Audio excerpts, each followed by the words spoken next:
Welcome to a special Locked On crossover. I'm Jonathan Davis from Locked On Longhorns. I have Steven Simcox here from Locked On Horned Frogs. We'll be talking a little TCU and University of Texas football and basketball today. Steven, I'm glad to have you, glad to work with you, glad to do the first of many crossovers between us from Fort Worth to Austin. What's going on, brother? I'm good, Jonathan. Yeah, thanks for having me on the show. And this will be fun. TCU and Texas have kind of crossed paths a lot in the last few months, so we can break that all down right now. I'm excited about it. Definitely. So speaking of TCU and Texas kind of crossing paths, former head coach of the TCU Horned Frogs, Gary Patterson, joined Sark's staff as a special assistant to the head coach. He'll also be helping out the defense with Pete Kukowski. So just kind of give Longhorn fans an idea of what they should expect from Gary Patterson joining the staff. Man, it's still so strange to hear that he's part of that Texas staff. He was at TCU for so long and really was the program. But yeah, I mean, obviously, like GP is a defensive mastermind, right? And that's really what he's bringing to the table. I think one thing that's really going to help him, obviously as a head coach, he had so many responsibilities, and I would describe Gary as a micromanager. And I don't mean that in a negative way. I just think he had his hands in every single part of that program. He wanted to know what was going on. He wanted to approve and disapprove of just about everything. So I think the biggest thing he's going to bring is just attention to detail. A couple of years ago, I remember Garrett Waller, who's with the Texans now, who played linebacker at TCU. He talked with Bruce Feldman from The Athletic about how on Friday nights they would have these quizzes where Gary would put up different formations from the team they were playing the next day. And he would just go to players sitting in the room and say, okay, this is the look. Tell me exactly what you have to do. And guys would just have to rattle off, this is my responsibility. This is the guy next to me's responsibility. And if you didn't do it, like you didn't play. Like if you couldn't say it immediately and know your responsibility, you couldn't play. So now the fact that he's going to be off the field, kind of looking at it from – up in the press box, up in the sky box, however you want to phrase it. I feel like he can really help Texas zero in on some tendencies with different Big 12 teams, how to really aggressively attack different offenses. And also to be honest about it, like he's going to be working with some dudes now. I mean, at TCU, he developed players really well, but a lot of the guys that turned into stars for him were really good athletes from smaller schools that maybe played like on the offensive side of the ball. So I think the physicality, like the just the build and the size and the stature of some of the athletes he'll be working with at Texas is going to be different. So I'm excited to see sort of how he maximizes that. And then finally, I feel like what he's going to bring is just a chip on his shoulder. Like he is maybe petty's the word. Like he remembers everything. He takes everything personally. Like if you've criticized Gary Patterson, he probably knows about it and he's dissected it and wants to prove you wrong. And I think the exciting thing for Texas fans is, TCU called it a mutual parting of ways, but the honest truth is, Jonathan, like they asked him to leave. Like they basically sat him down and said, hey, it's time for you to move on. We can either do this kind of gracefully or this can get awkward. And he decided, okay, I'm just going to bounce. And so I think you're getting somebody who feels like he's still got something left in the tank, that has something to prove. And just as an outsider, maybe this is an unfair criticism, but for a program at Texas that I think for a while has been kind of known as maybe a little entitled, or maybe the players there don't always kind of have that grit and toughness that you want. Maybe that's something that Gary can bring to the table. But it's going to be fascinating to see because, like that job description that they gave him of working 20 hours a week and just kind of be it like a floater, like that's so different than what he was doing at TCU. It's just going to be interesting to see kind of how he attacks that role. But I think ultimately what you're getting is somebody who can really help you figure out how to attack offenses and maybe brings just a different attitude to, that defense and that program. Definitely. That's really good insight there. And that's going to be music to my ears and all the Longhorn fans' ears just to hear him bringing that attention to detail and him being a defensive mastermind for a defense that was ranked 100th in the country last year, gave up 31 points a game, gave up over 200 rushing yards a game. Definitely a unit that's going to have to be a lot better. You talked about some of those dudes that he coached up and developed. One of those is Ochaun Mathis, who's currently in the transfer portal. Texas is one of his 5 schools that he's considering. What type of player is Ochaun Mathis, and what type of player are the Longhorns potentially getting if he decides to come to the University of Texas? Ochaun is your prototypical like hand in the ground defensive end. He's big, he's physical. It's funny. A couple of years ago during spring practice, Ochaun hadn't really played yet, and Gary sort of unprompted said that he thought Mathis could be maybe the best pass rusher that ever came out of that program. And it sort of caught everybody's attention because, I mean, he's not somebody that goes out of his way to compliment players. Usually he kind of keeps things close to the vest, even if he's excited about somebody. And I think in some ways that hurt Ochaun, unfortunately, because expectations got really high for him.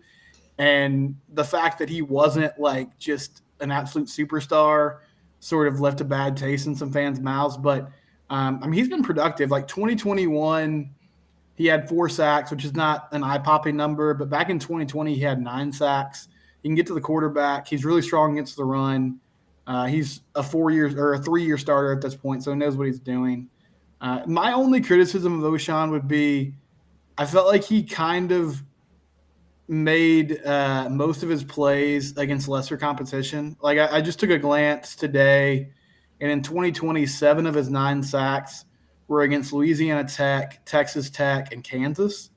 And I mean, nothing against those schools, but Jonathan, that's kind of that's lower end of the Big 12, and then a Group of 5 school that he was making his money against. So he's not necessarily someone that always lived up to what people thought he would, but he's got a lot of experience, and he's got the build of an NFL player. So I think if Texas acquired him, like, you should be excited because he's been productive, and maybe Texas can unlock something that we haven't seen from him. What I wanted to ask you about though is because Gary ran like a 4.25 at TCU. And I don't know a lot about what Pete and Sark have been running defensively at Texas, but just from that description, like, how do you think he fits in? Because I know at UT, like, they got some like more edge rushers, like stand-up defensive ends. What kind of guys do they like on the defensive line? Like, what kind of players do they like there? Yeah, so I think he kind of fits in perfectly. You like you said, he puts his hand in the dirt, but can also stand up. I think most of the time you're going to probably see 2 linebackers on the field with 5 defensive backs. So it's going to be a little similar, probably either Jalen Ford or Luke Brockermeyer, and then, of course, Agent Zero, DeMarvion Overshawn at defensive end. You're going to have Alfred Collins and Keandre Coburn on that defensive line. A defensive line with no player on the defense had more than 2.5 sacks. So even in his down year, Ochaun Mathis still would have been the most productive as far as sack total. So I think he comes in and fits right in, just on that edge, a defensive end with his hand in the dirt, kind of similar to what was going on at TCU, what he was doing at TCU. I don't think it's going to be much different in this Texas Longhorns defense. Just kind of putting him, on the edge position and just allowing him to go and get to the quarterback and, stopping the run on his way to the quarterback.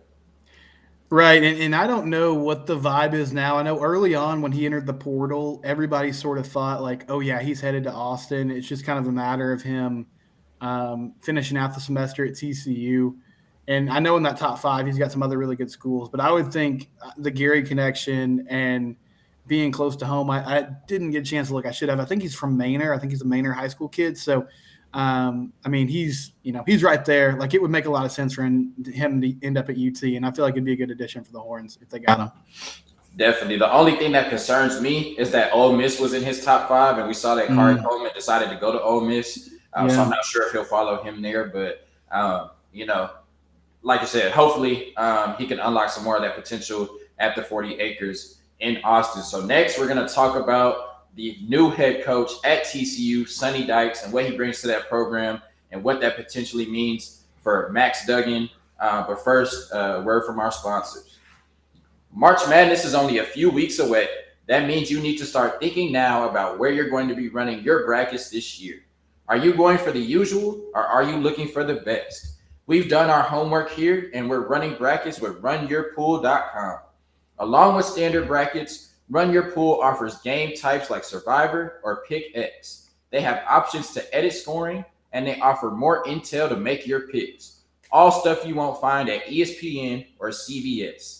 If you've got a business, Run Your Pool can help you take some of that madness magic and play alongside your employees or even gain customers. Plus, they offer full white glove customer support, custom branding, and one of the easiest 3-minute setups you'll ever find. Clearly, we believe Run Your Pool because, like I said, we're running our brackets there ourselves. There's no truer test than that. If you want to play against us for a shot at a cash prize, join us at runyourpool.com/locked on. And while you're there, create your own pool for your friends and family.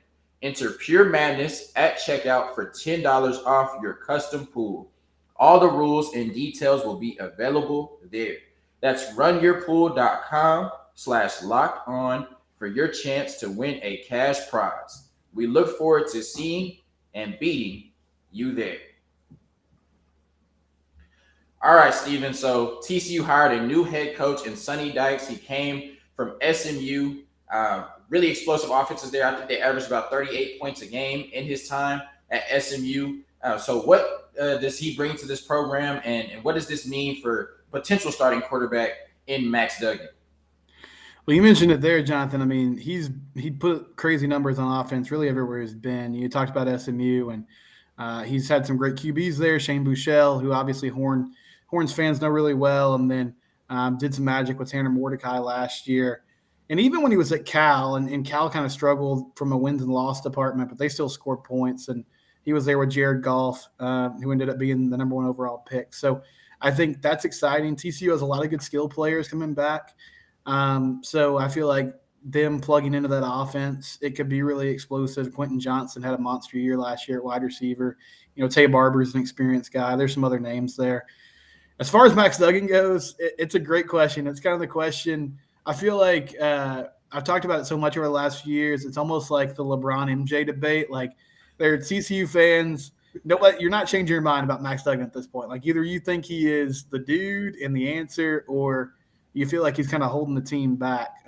So I'm curious to see how he fits in because, to be honest, like, I think Max is tough. I feel like the team responds to him well. He's really dangerous with his legs.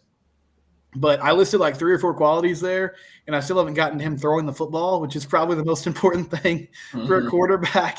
The accuracy just hasn't been there. And I think part of that is the play calling. So part of me wants to say, yeah, Sonny Dykes, Garrett Riley come in.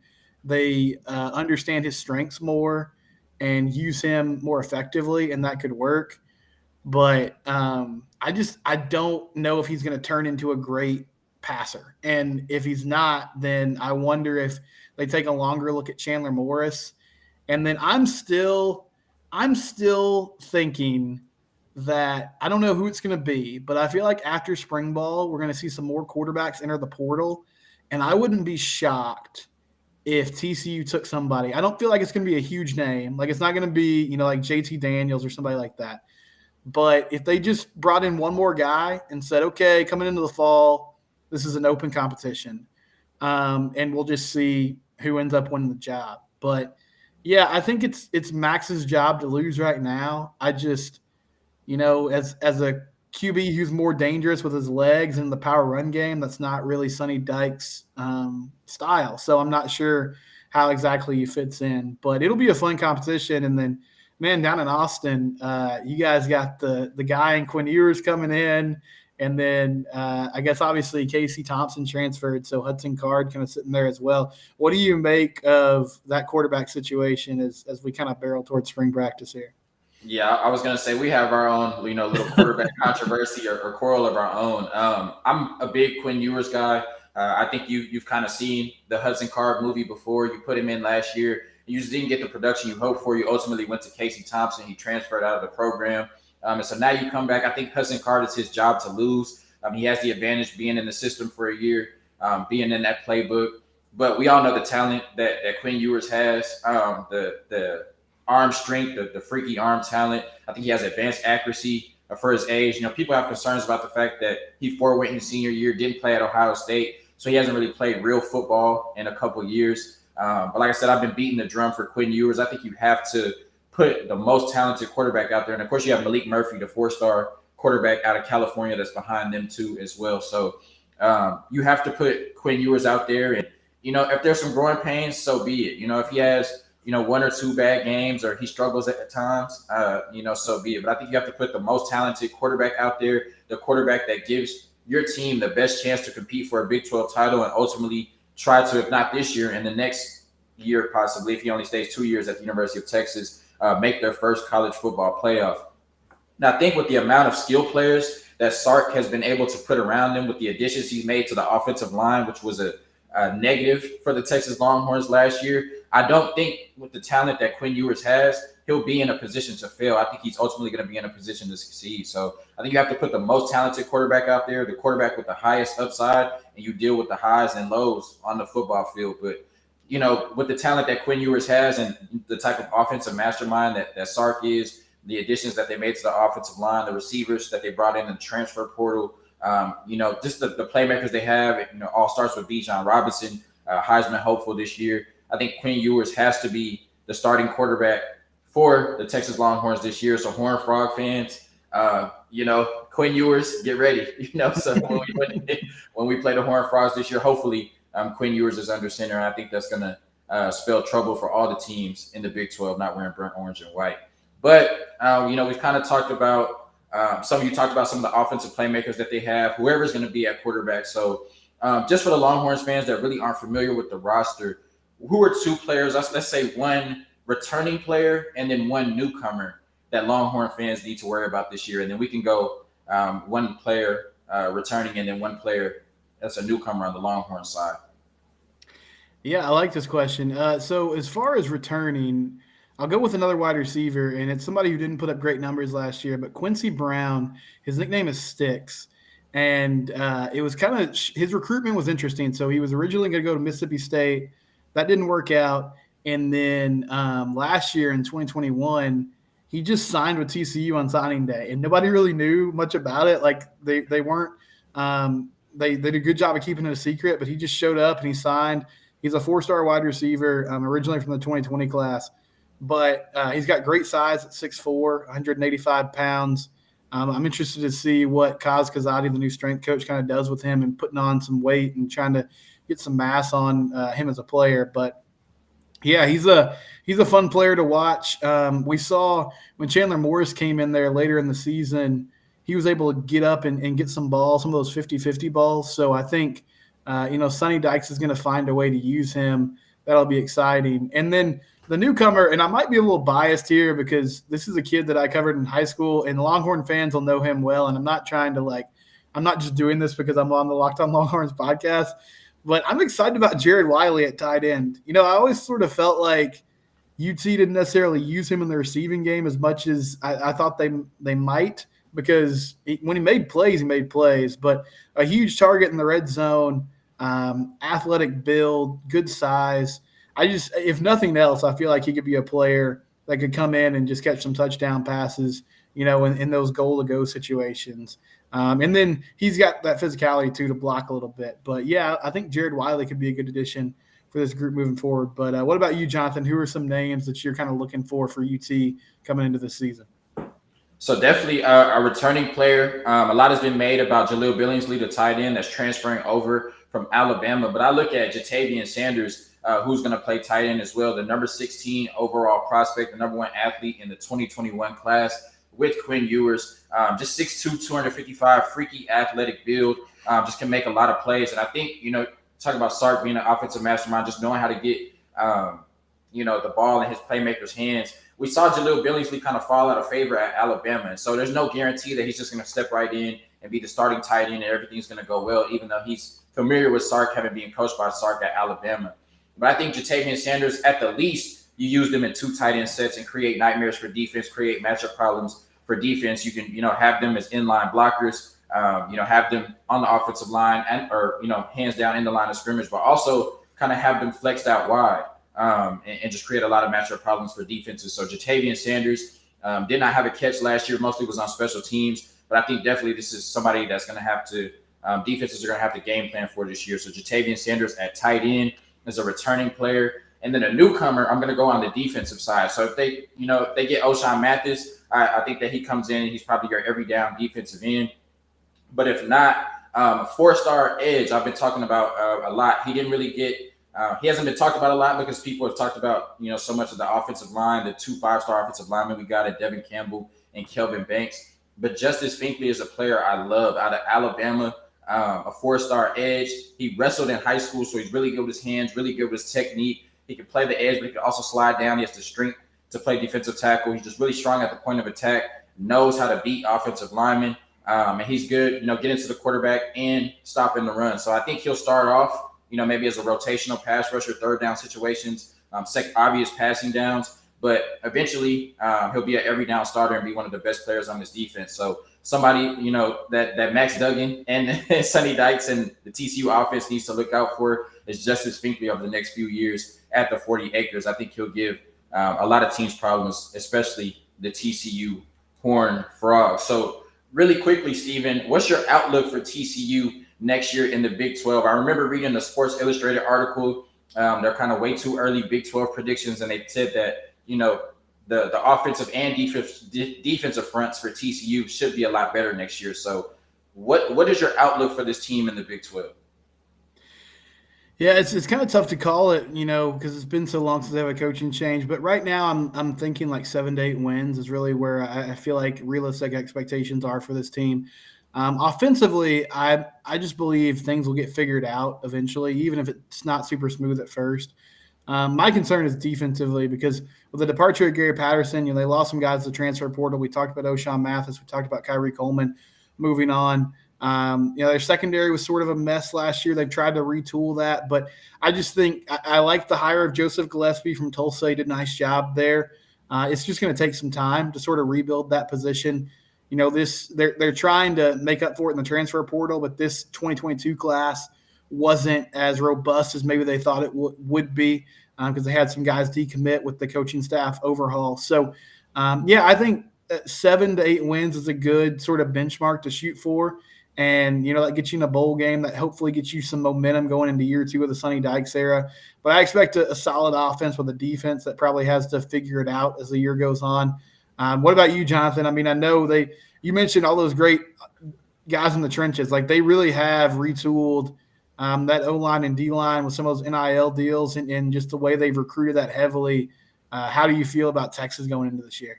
Yeah, definitely. So for the Horned Frog fans, Xavier Worthy had his worst game of the season last year against the Horned Frogs. Only had 1 catch for 7 yards.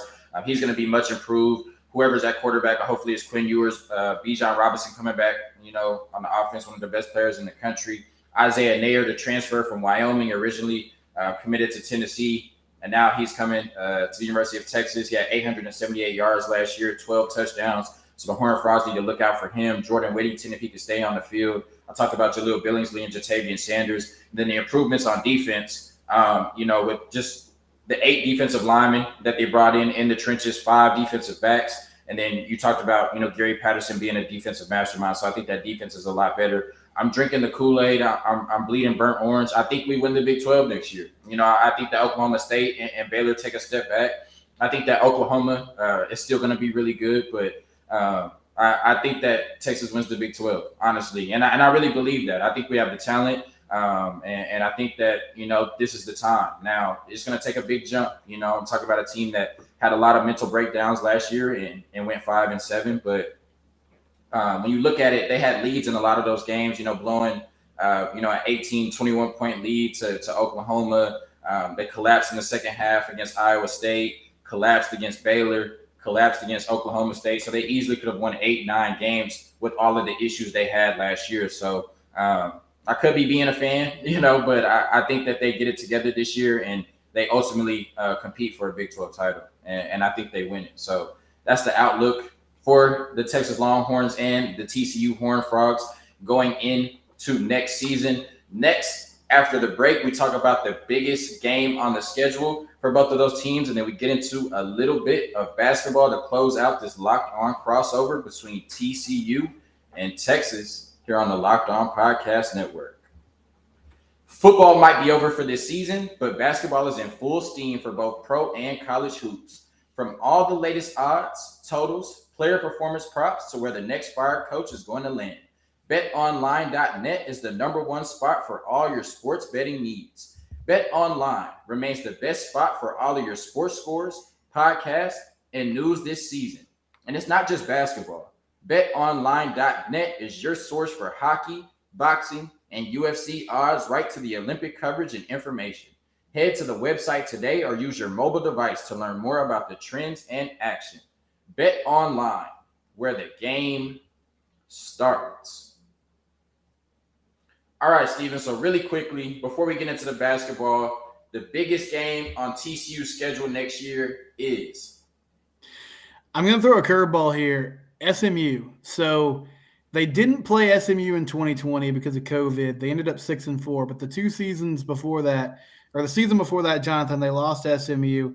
And I feel like that just really took the wind out of the sails of the season. And then last year, there was a lot of hype around this team, and people were saying the chemistry was great. And they got embarrassed at home by SMU again. And it just felt like, again, like the season just sort of went in the tank after that. So I think if they can beat, Sonny Dykes' former team in Dallas to get to 3-0 in non-conference play, that would be pretty big going into Big 12 conference play. And what about you, Jonathan? What's the biggest game on the Longhorn schedule this year? Kansas. No, I'm just playing. No, we definitely have to come back and beat Kansas. But everybody's going to point to the second week of the season. Obviously, when you have the number one team coming into Austin, Alabama, that's a huge game. But I think it has to be Oklahoma. Alabama's going to be favored. Right now, I can't pick Texas to win that game.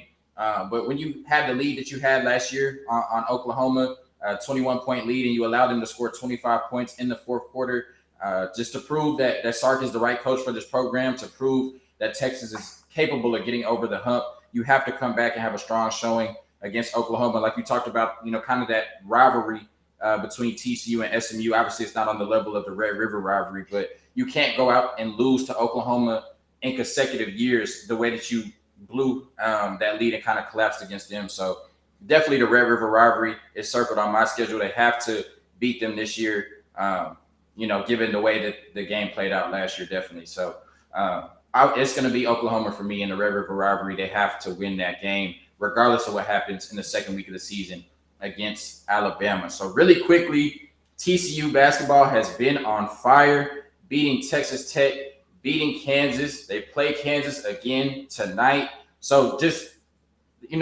really, and I love Mike Miles. I think he's, one of the best players in the country, one of the most underrated players in the country. So how have things been in Fort Worth? What's the reaction around the basketball team? And what do you think they'll be able to do moving forward in the Big 12 NCAA tournaments? It's been a pretty incredible turnaround. I mean, they lost in the Irwin Center to the Longhorns, right, like about a week ago, and they had a 10-point lead with 12 minutes left, and then they just sort of collapsed down the stretch. Texas played some really good defense. They were able to stifle TCU. Horns come back and win that game, and at that point, I felt like, okay, tournament hopes are probably dashed. That was your best chance to pull off an upset, but they beat Texas Tech, and they beat Kansas earlier this week, and, yeah, it's about Mike Miles. Like, I've been so excited and happy for him the way he's played lately. He's a Lancaster. He's a Fort Worth kid. And when he signed on at TCU, everyone just sort of said, okay, this is the guy that can take this program to the next level. And honestly, like in the last two games, he's been the best player on the floor. Like he's looked like an NBA player. He had a huge three against KU Tuesday night where the shot clock was running down. He just took somebody off the bounce and with a hand in his face, knocked one down to put him up 10. And you could just feel the building erupt, the energy really go off. So that's been a big difference. I think guys like Micah Peavy have sort of come into their own as well. Emmanuel Miller and Eddie Lampkin down low have played well. So if they play like this, offensively they're getting better. They rebound and defend really well. Then I think they could be a team that provided the right matchup, can make a little noise in March. And they stopped turning the ball over, which has been really helpful as well. So, yeah, Chris Beard in year one, I know there's been a lot made of him and obviously the Tech situation, but Longhorns have quietly been consistent. They've seemed like they've kind of figured it out down the stretch here. What do you think about their chances as we head towards the Big 12 tournament and the NCAA tournament? Yeah, so it's been kind of frustrating. We've been a victim of our own, expectations. This is the first time that Texas has won over 20 games. They're sitting at 21 wins right now since the Rick Barnes era. So Chris Beard has already done things that we haven't seen in 5 years, and if he wins the NCAA tournament game, he'll do something that Shaka Smart was unable to do in his entire tenure at Texas. I think that defensively, we're one of the best teams in the country. We're lacking in size and rebounding, especially with Trey Mitchell taking a leave of absence, somebody that was giving you 9 points and 5 rebounds a game, the transfer from UMass. And I think that shows up a lot. When we play some of these more athletic teams, especially, you've seen in the 2 games against Baylor this year and TCU, with that 10-point lead. I was at that game. It very easily, when it was at 10, I was like, if they get it up to 12 or 13, this game is over. And then, they were able to get it down to 7 and then 4 and then ultimately take the lead. So I think that they can defend anybody in the league, but just the offensive consistency is missing right now. And maybe that's just because you have a lot of transfers. They're not a really great 3-point shooting team, especially at home. They just haven't been able to knock down open shots. And they struggle against athletic guards and teams that have size. And you're going to see a lot of that in the Big 12 tournament, and you're going to see a lot of that in the NCAA tournament. So I think this is a team that nobody wants to see. I think they can get, possibly to the Sweet 16, but I think anything past that, when you're looking at those upper echelon teams, I think Texas is just going to struggle to score against some of the more athletic and the bigger teams. So Chris Beard has done a hell of a job, and the future is bright at the 40 acres for this basketball team. So we're looking at a team that could win a couple games in the NCAA tournament, but ultimately will probably meet their match when you talk about some of those, bigger, more athletic and physical basketball teams. Yeah, man, that's gonna be fun to watch. Those Chris Beard teams are gonna be prepared; they're gonna be ready for March. So it'll be interesting to see sort of how they attack it in the first year there. But I think there's a lot of reason for optimism in football and basketball in Texas. And man, the baseball team hasn't lost a game yet. Things are going pretty well there in the spring for the Horns right now. Yeah, definitely. Things are looking good. And, we're hoping to see improvement from the TCU. And I hope, wish all the success in Sonny Dykes' first year, just not against Texas next year. But thank you, Stephen, for coming on for the Locked On crossover. Once again, Horned Frogs fans, I'm Jonathan Davis, the host of Locked On Longhorns. And for my Longhorn Nation, we have Stephen Simcox on, the host of Locked On Horned Frogs. Hope to do this again. We'll definitely do this again, especially during football season. So thank y'all for tuning in. Make sure you subscribe to Locked On Longhorns on YouTube. Stephen, what is it? Locked On Horned Frogs on YouTube? Yep, Locked On Horned Frogs. That's where you can find it. That's right. Okay, Locked On Horned Frogs on YouTube. Thank you all. Peace.